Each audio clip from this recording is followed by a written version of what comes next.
किसी ने बड़े कमाल की बात कही है, कुछ तो लोग कहेंगे, लोगों का काम है कहना, छोड़ो बेकार की बात है, अपनी काम पर मतलब रखना। हाय गाइस, मैं हूं आरजे कृष्णा, आप देख रहे हैं माय मोटिव स्टोरी। आज मैं जो कहानी कहने जा रहा हूं वो एक महान व्यक्ति की कहानी है। उनके नाम आपको आखिर में पता चलेगा। वो जब छोटे बच्चे थे वो हर तरह की सवाल पूछते थे अपने घर वालों से, अपनी पड़ोसी से, अपने दोस्तों से। उनके सवाल को एक अजब तरीके की सवाल थी, इसलिए लोग उनको पागल समझते थे।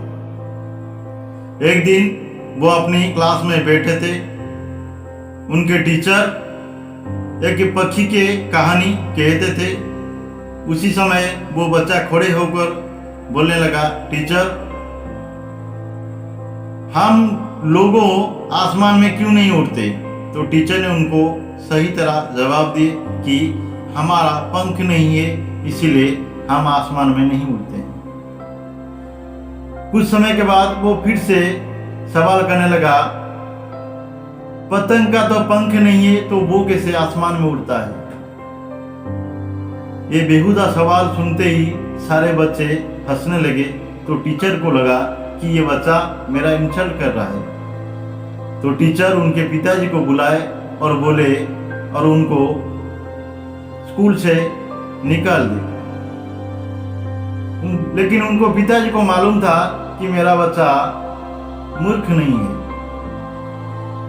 वो बच्चा दूसरे दिन एक मैदान में खड़ा था। एक पक्षी आकर कुछ इंसेक्ट अपने मुंह में ली और चली गई।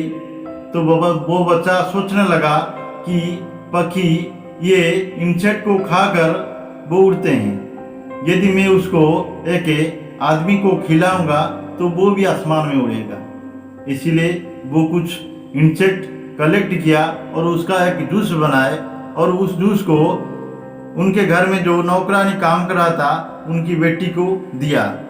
वो उड़ने के वजह वो बीमार में पड़ गया, इसीलिए वो बच्चे को अपनी माँ से डांट सुनना पड़ा। इसी तरह वो हर बातों पर वो इन्वेंशन करते थे। वो बड़े हुए, हर वक्त वो पढ़ाई में अपनी ध्यान लगाए, बहुत सारे कंपनी में, जबकि उनके इस कार्य के लिए वो भी वहां से रिजाइन दे दिए। लेकिन उनका इन्वेंशन वो कभी नहीं छोड़े।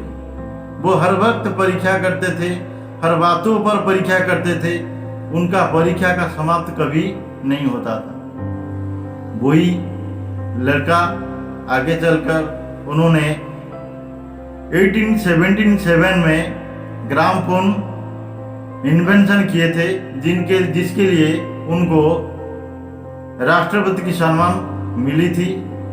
और फिर से उन्होंने वो 1880 में इलेक्ट्रिक बल्ब इन्वेंशन किए थे, जो आज हमारा अंधेरे को दूर करता है।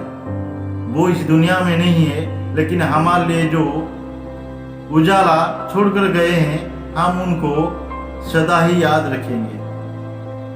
तो मैं यही कहता हूँ कि जिंदगी में कभी फेल्योर मत समझना, क्योंकि failure is the pillar of success. जो एक बार असफल होता है वो जरूर ही सफल होता है, लेकिन हमारा उम्मीद मत नहीं छोड़ना चाहिए। हम हमारा लगन, हमारा उम्मीद रखेंगे तो हर कार्य हम सफल हो पाएंगे। तो मैं कहता हूँ कि करो कुछ ऐसा कि दुनिया के लोग आपको फॉलो करें। यदि मेरा कहानी अच्छा लगा तो लाइक कीजिए, शेयर कीजिए और सब्सक्राइब कीजिए।